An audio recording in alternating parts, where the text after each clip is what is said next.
in the day, Sony used to do some really interesting AV amplifiers for home cinema. Sony had quite an extensive range back in the early days. The E-line range was the entry range, then you had QS, and then ES, which was their top-end models. And as the years passed back in those early days, in the early 2000s, new models were coming out every sort of year or two. They also did a lot of home system kits that came with speakers, along with some all-in-one systems. Just look at the size of this one here, the TADA9000ES. What an absolute beast. I couldn't see the 333ES in any of these books, but there was a 555 and a 777. The 555ES amp was strangely just a 6.1 amplifier, compared to the 333, which was 7.1. Taking a look on Sony's website today here in the UK, there are 4 models on there, but only 2 of them have prices, so I guess those other 2 that don't have prices are discontinued. Looking at what's available today, it certainly doesn't interest me at all. They look quite bland. Certainly when you look around the back as well, there's hardly any connectivity, but I guess it just doesn't really need to be, due to the fact that everything's HDMI now. Do have 1 or 2 analog inputs there, but that's about it. And looking at the build quality, they look quite plastic and flimsy. And they're saying that that top model there, the high-end one, weighs 10 kilos, but that's half the weight of the one I'm going to be working on today. Today I'm going to be taking a look at my Sony VA333ES. I bought this back in 2002. I think it was around about £1,000 when it came out. In today's money, you're looking at around a sort of £2,100. It's a very heavy machine, weighs 21 kilos. You certainly know you're moving it. Now I used this for quite a number of years until I upgraded to my Onkyo amplifier. One of the reasons I upgraded was for the HDMI support, because along came high definition and Blu-ray. Because as we know, before HDMI, you had to connect the audio directly into the amplifier, either using an optical cable or a coaxial cable, and you took the video signal straight into the TV. But as you can see on this amp here, it does have 3 component inputs, along with a lot of S-video and composite. But one of the bonuses with HDMI, it will take the audio and the video signal directly into the amplifier, requiring less cables. I was never happy with my Onkyo amplifier. One of the other reasons I went for it was for the internet radio, but unfortunately it drops out quite frequently and says buffering, even though there's no problem with the signal because it's hardwired into the internet via an Ethernet cable. So 14 years later, I've started looking back at my old amplifier. One of my brothers had it for a while, then I got it back, and I've just kept it here in storage. Plugged it in the other day and unfortunately it's come up with an error. It says power protect. Please power off. Usually when you get this fault, it means some of your speaker cables may be touching and shorting out. But my amp here is actually doing this without any speakers connected at all, and I haven't attempted to connect any yet. This fault is intermittent, so it's going to be quite difficult to find. Sometimes it'll be fine, and then sometimes it won't. Doing a Google search, it seems to be quite common with Sony amplifiers and some others. It also has a broken FM connection on the back, and the function switch is also not working properly. When you turn it, you have to turn it quite a few times to change the input, and a lot of the buttons across the front are sticking. It looks like something's been spilt on it at some point. So in today's video we're going to be taking a look at this to see what's wrong with it. We'll address all these issues and hopefully get it working again. So first things first, let's get this thing open and have a look inside. Okay, so I'm audio dubbing this now after the fact. There are 6 screws here to get the lid off. In fact, there are a hell of a lot of screws on this device. There's loads underneath, and there's quite a few holes in the front panel on as well. And here we are, we're in. And at first glance I can see a hell of a lot of dust in here. It's strange going into a device that you've owned for so long. I've had this for 23 years now, and when I bought it, it was brand new. Let's have a quick look around it, shall we, before we give it a clean. In fact, I'll probably give it a clean last off. Got 2 very large capacitors there. They'll probably still be holding a charge, so I have to be careful around those. And there's that warping transformer. You can actually hear this thing humming when it's on. There are no fans in this amplifier. It relies on convection for cooling, so it has 2 very large aluminium heat sinks. And there are all the power transistors there, 1 for each channel. There are 14 of these altogether. And there's the decoding board there for your Dolby Pro Logic and Dolby Digital. Now this is, like I said, nearly 25 years old now. I don't think any of the caps will need replacing. I think if any caps do need replacing, it's going to probably be ones near where there are heat sources, because obviously they can dry out a bit quicker. That cap there that's come away, it looks like it was stuck on with some double-sided tape. I'm hoping that once I give this a good clean, we'll have a look around at the board underneath and see if there's any dry joints. Because these AV receivers are notorious for dry joints when the components get hot, like all those power transistors and some of the large ICs. And here's the FM can. I think we're probably going to look at this first actually. Some people are probably thinking, why do you want to bother repairing it for the FM radio? Sometimes it's just nice to have those as a backup if you just want to quickly put on some music. So let's have a look at that FM module. It's got a broken socket, so I need to replace that because I've lost the original, unfortunately. Just a ribbon cable there to unplug and then 3 screws holding it in place. Luckily this one's not soldered together, so I can get to the bottom of it quite easily. On some of the devices like VCRs it can be soldered. But yeah, I'm missing that socket on the back there. I don't know what happened to it. That was a very long time ago that it broke off. And here we are, here's the underneath. And there's the integrated circuit there, an LA18372PND. That's pretty much the entire AM FM tuner, all in that one package. It's amazing, isn't it, just how small things are. And this was obviously nearly 25 years ago. I think nowadays it could probably fit in the size of a pinhead. It looks like the centre pole from the aerial socket passed through here and attached directly to a resistor. Well, what looks like a resistor, and I can see there that the pad is completely missing. So that's going to be a bit tricky.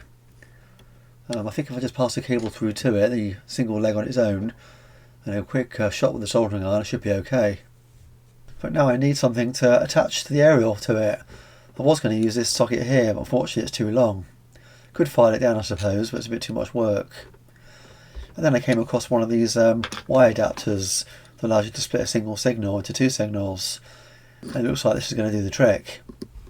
So first things first, I need to unsolder this and see if it will go through the hole there. And I'll probably solder it on. There we go, it's free. And luckily I've got 2 tabs here to work with, so this will help hold it in place, providing it will go through the hole of course. And looking at it, it's not going to go straight in.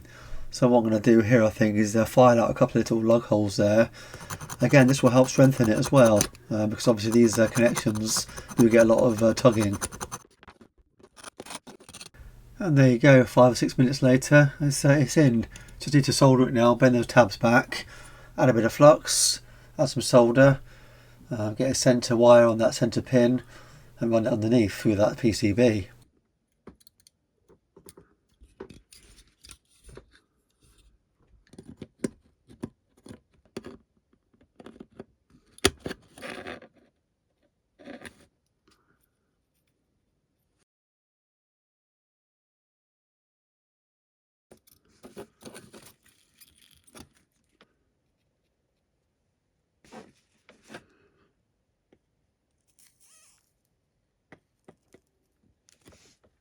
And there you go, soldered on nice and easily. Didn't fry the resistor, and it's quite a strong looking connection, probably stronger than it was before actually, because I think it was just crimped on.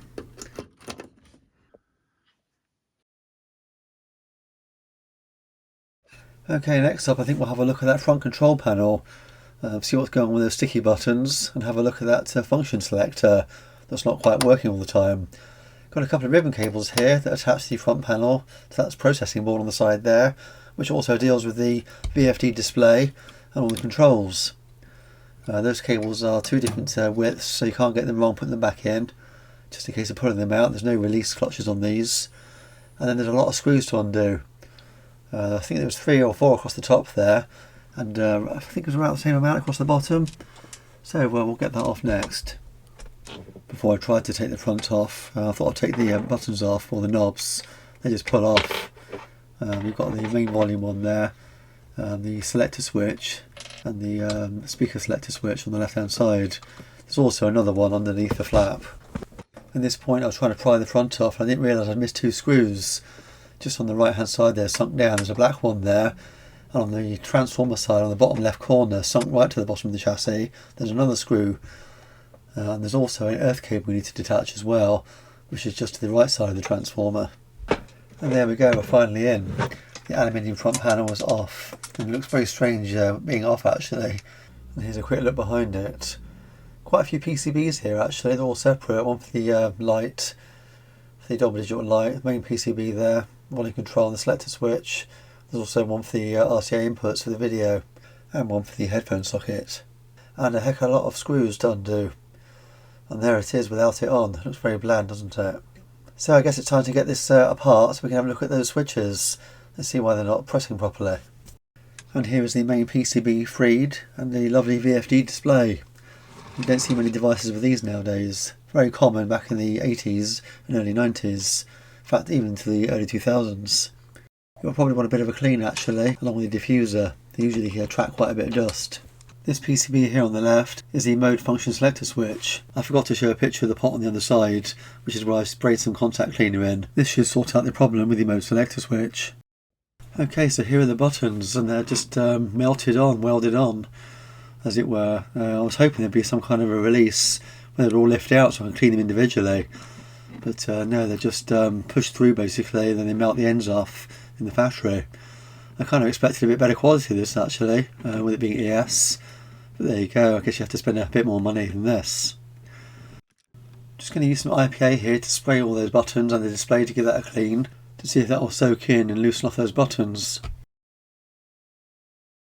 Well, that helped a little bit, but I ran a little razor blade in the gap there, and there you go, look. Some material has come out, so I'm going to carry on cleaning this out now with the razor blade, being very careful to run it along the groove and not scratch off any paint, to remove the rest of the material here that's trapped between the buttons. And there we go, that's a lot better. They're actually staying down now, not sticking and clicking. Let's give that vacuum fluorescent display a clean down. Because of the way these work, they attract quite a lot of static dust, the very fine dust. On the VCRs they get really bad. They actually start to dim as well in the VCRs, start to fail over time. I'm pleased to say this one's still nice and bright. Okay, now that we've addressed the buttons and cleaned the VFD display, time to put the front panel back on. After putting in all those screws, I forgot to put in the power button. What a rookie mistake. And now for the final repair, let's address the power protect message we're getting up on the front display. Now this usually happens when you have a short with your speaker cables. It only takes one frayed piece of wire there off the back to touch another terminal and the amp will go to power protect mode, disabling any of its outputs. Another reason this happens as well, which is very common with the Sony amplifiers and others, is that things like the voltage regulators and any other parts that get hot tend to crack around the solder points. I'm not sure why this is happening. I don't know if it's because of the type of solder they were using at the time back in the day, or if it's just a lack of solder, there wasn't enough.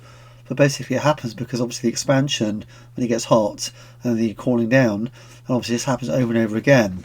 And as time passes on, these points become weak and they crack. Sometimes you can't even see them with the naked eye. To get to these parts, it's on the bottom side of the PCB, the main board. I think there's also a little daughter board as well that has some on. Luckily on the ES range of amplifiers, the bottoms are removable, so you don't have to take out all the PCBs from the inside to get to it. And here we are, we're finally in. And there's quite a bit of dust in here, so I shall give that a good clean out later on. Dust can also aid at overheating actually, so it's worthwhile just pulling the amp apart every 10 years or so, depending on what environment it's in, to give it a clean. And here are the main ICs for each channel. As you can see, they all have 5 legs on them. These are a point of contact that can be weak, but looking at these they seem to be okay. But in a moment I'm still going to go over them and reflow them all and add some fresh solder, because as I mentioned before, you can't always see them with the naked eye. There's quite a lot on this amplifier, so it's worth going over them all. Okay, so looking at IC651 and IC501, as you can see there's quite a number of pins on those, in the centre of those white screened rectangles. And if you look closely you can see there are rings around some of those points of contact. I'm quite annoyed with myself actually, I didn't think to put my hand in there, give them a wobble from the other side. But basically they are dry joints. Those points there are broken, they're not connecting properly, and that's more than likely in this instance what's giving me my power protect message up on the screen. So I'm going to reflow all these now as well, and I shall have a look over the rest of the board off camera and see if I can spot anything else. And this board here on this edge is actually a daughter board that may also have some ICs on it that could do with checking, which I actually forgot to do.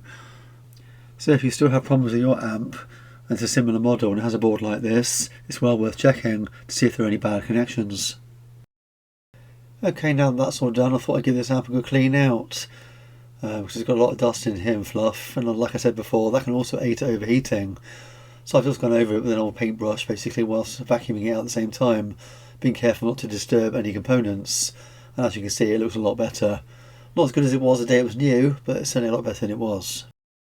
Okay, now that it's all repaired, well hopefully, and it's had a good clean out, the lid's back on, it's time to get those controls back on, and let's see if it works. Let's power it up. Okay, so far so good. Just waiting for that second relay to kick in now, because it's usually at that moment the power protect message comes up. And nope, we're all good, it's working. I guess the real test will be to put a load on it, on every single channel, which I shall do in a bit. And the buttons are working just as they should be now as well, they're not sticking down. In fact, some of them wouldn't even work at all before. And here's the remote control for this amp, and I must say it's a very nice one. It's got a backlit display, and if I remember rightly, there's buttons that have gone a bit yellow, glow in the dark as well. It's in RMLP211. These remotes can go for quite a bit of money on their own on eBay. In fact, the amplifier itself I've never actually spotted. Seems to be a lot of 555s on there, but no 333ESs. It's a two-way remote control, though I've never figured out why. I think it's programmable from what I can remember. And you can just about edit everything that's in the amplifier up on the display there, so it's very handy. Some of the buttons on this were a little bit sticky at first and unresponsive. It's not been used for a very long time, and since I've been using it, it's freed up a lot. You can go over the contacts of the remote controls again with some of that carbon paint if you ever need to do that. That's something I need to do actually with some of my older computers. Okay, so a few days have passed. I've been testing this now thoroughly, and I'm pleased to say it's still working okay. In fact, I've now changed all my gear back over to the system from 23 years ago. I've even got myself a couple of old BDP S500 Blu-ray players, one for playing DVDs and one for playing Blu-rays. Because if you watch a lot of TV series like I do on DVD, it's a pain in the backside, I keep swapping discs around. So I keep one just for DVDs. I have been using a couple of other Blu-ray players that are a lot more recent than these two models, but I find they really vibrate. Because the cabinet and chassis are so thin, they tend to vibrate quite badly with certain DVDs and even some Blu-rays. So I've gone back to the older machines because they're built a lot better and sturdier and they don't vibrate. I do stream television as well from things like Netflix, but I'm just going to use the optical output at the back of my TV directly into the amp. Yes, I won't get the Dolby Atmos and stuff like that, but to be honest with you, I'm not really bothered. And I love the warmth of this amplifier compared to my clinical Onkyo amplifier I was using before. Well, it's been very nostalgic for me going back looking at this amplifier. Like I said, I bought this new back in 2002, worked in the Sony Centre back in the day, and I remember selling all of this gear back then. It was very, very popular. In fact, it was a big boom for home cinema back then. Of course, these days it's all soundbars, if people even watch things on the TVs at all. If they're not using their televisions, they're using their mobile devices such as tablets or mobile phones. And for me, that is just not the same experience. Of course, the best experience is to go to the cinema itself, but that's getting quite expensive these days. And let's face it, some of the films that are out there now just aren't as good as they used to be. Well, I hope you enjoyed watching that, and hope somebody out there finds it useful, because some of these points I mentioned about overheating and the power protector protection message that comes up is also the same for other amplifiers as well in the Sony range, and maybe even other brands. So it's definitely worth looking at and checking for cold solder joints on those ICs I mentioned. Well, I guess that just leaves me to say, as always, thanks for watching, and until the next video, I'll be seeing you.